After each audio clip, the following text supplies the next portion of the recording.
well, it's done for good. So that's the way it is, and so we will talk to him about that here shortly. Senator Blunt, are you there?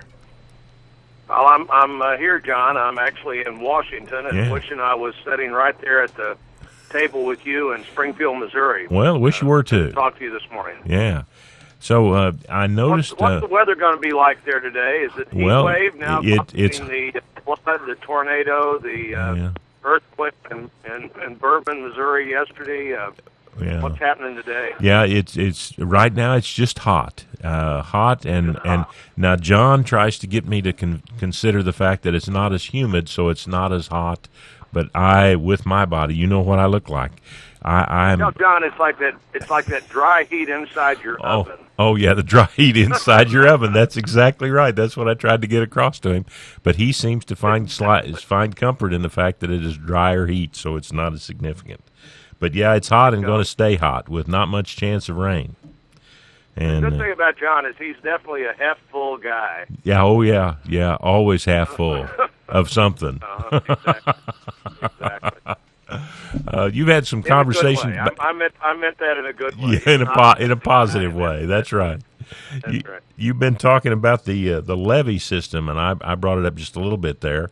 Tell us about your thoughts on the levees and how we need to improve that operation over on the. Well, we're gonna see a lot of flooding this week down the Missouri River, and as many as 50 of our levees they're now predicting may have water go over the top of them, which means they're not big enough. If you're in downtown Jefferson City, if you're in St. Joseph, if you're in that little town they just had to evacuate on southern Iowa because the Missouri River breached the levee, or crossed the levee rather, and actually I think the levee actually went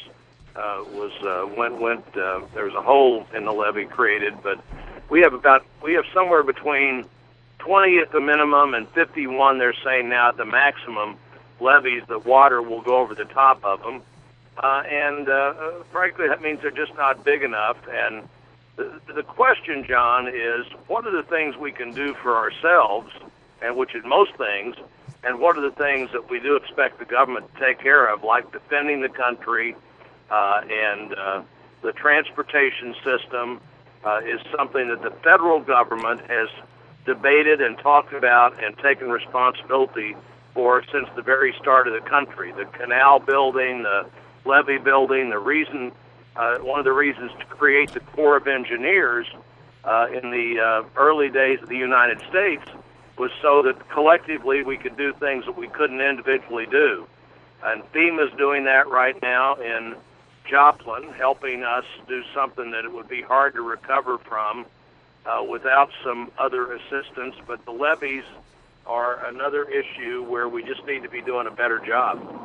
Now, is it? And we continue to say the government should do more, like health care, when the government is not able to do what it's already said it was going to do. And I'm on the side of doing what you say you're going to do well before you go on and commit yourself to do the next thing.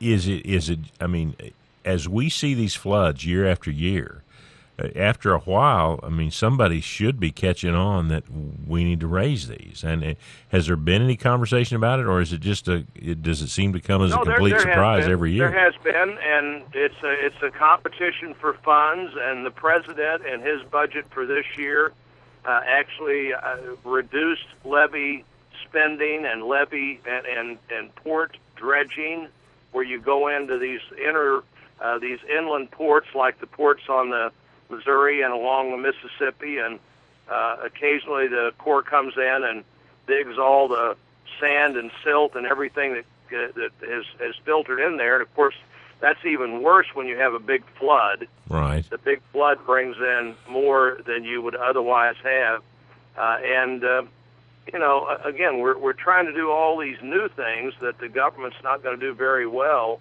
instead of stay focused on how to make Medicare work for people who've been paying into it since 1965. We go to Obamacare, or how to be sure we're maintaining the levees so that we don't have a lot of flood damage that individuals then are responsible for with themselves and their insurance company. We continue to look for something else the government can do that it's not done before, rather than make our commitments that we have previously made to be sure that they work. And it's a big concern of mine, and I think it's a big concern of most common sense Missourians and Southwest Missourians. Oh, yeah, no question. And it's had such terrible impact over on the Mississippi side when they blew that levee to flood all that farmland. Those people, what do they do now? Then that just compounds the issue, because then they have to go back for other ways to support themselves. And if they're not there, then they're on the dole as well. Well, that's right. That's exactly right. And, now we're in another argument with the Corps of Engineers on that 2-mile levee that they blew up for the first time since 1937, and the only time since it's been built. And in fairness to the Corps, that was the plan, to blow that levee up to save Cairo, Illinois, which at the time had, or Cairo, Illinois, rather, which at the time that they built it had about 38,000 people. Now it has about 3,800 people. But they blew that levee up for the first time since 1937, and now they say, well, we'll build it next year. We'll replace it next spring, which means that probably at least 2 years of crops are lost. And that's about $100 million, up to $100 million a year produced on that 130,000 acres that Missouri farm families and all the people that they buy things from would have benefited from. And of course, now you're in the fight on that the area we're talking about, where the extreme environmentalists say, oh, well, that's where the river should have always been, so let's not build the levee back at all, which is exactly what I told the Corps would happen when I said, let's just let the water come over the top of that levee, like it's going to do anyway when the river gets as high as we all know it's going to get. Right. And then when the flood goes back down, the levee will still be there, and we'll be $20 million better off, and we won't have a fight about whether or not this should become a permanent wetland instead of 130,000 acres of great farmland. That's amazing. Just amazing. So again, it's just that common sense discussion that you could reach a pretty quick conclusion to at any coffee shop, cafe in Southwest Missouri. But once you get to Washington, D.C., some of these things no longer make the kind of sense that you and I know they should make. No question.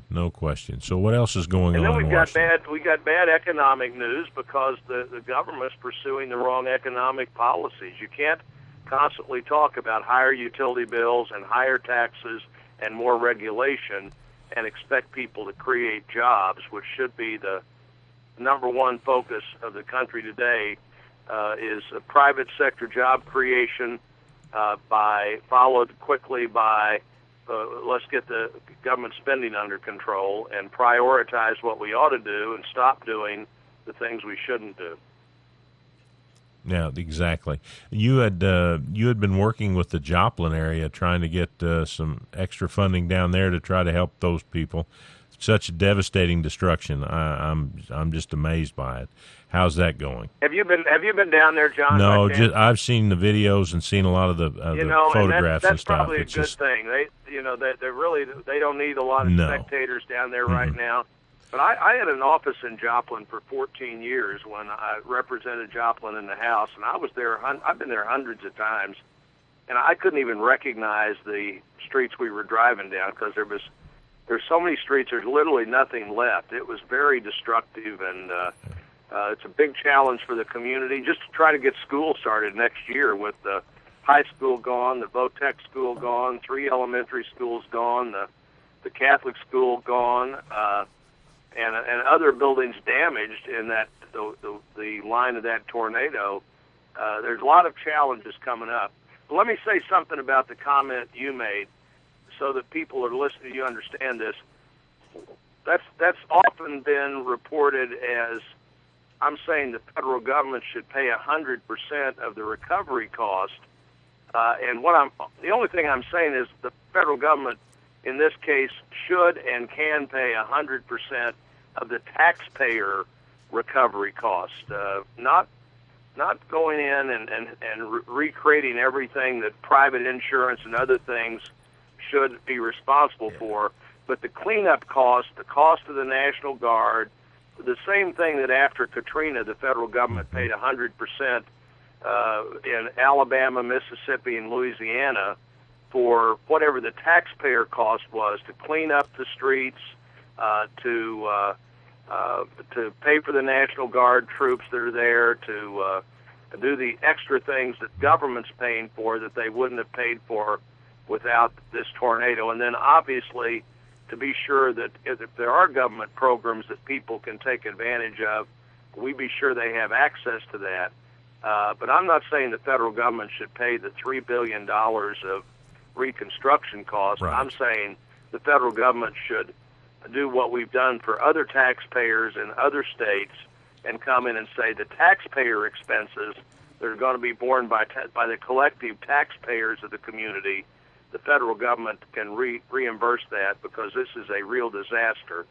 And initially they offered to pay 75%, and we've got them up to 90%, so I'd like to get the 100% I think we need to get here, but I'm glad that we've, by advocating full payment, we've gone from 75% to 90%, and now I hope we can get that last 10% to where local taxpayers who have enough challenges because the sales tax that used to come from Home Depot and the Walmart Supercenter and the 500 other commercial businesses that were destroyed may come back eventually, but it's not going to be there for several months, and you can imagine the rest of that story. Oh, no question. And all the hazardous material and everything, every one of those transformers that got knocked down, all that kind of stuff that has to be accumulated and disposed of is very expensive. Well, that's right. That's right. But we're working on that, and again, I think just to kind of finish up here, as we need to probably do,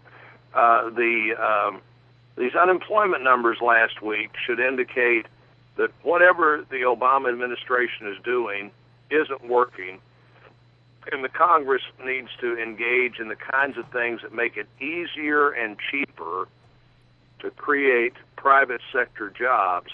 The stimulus didn't work because it was focused on government jobs, and government jobs only last as long as some taxpayer can afford to pay for them.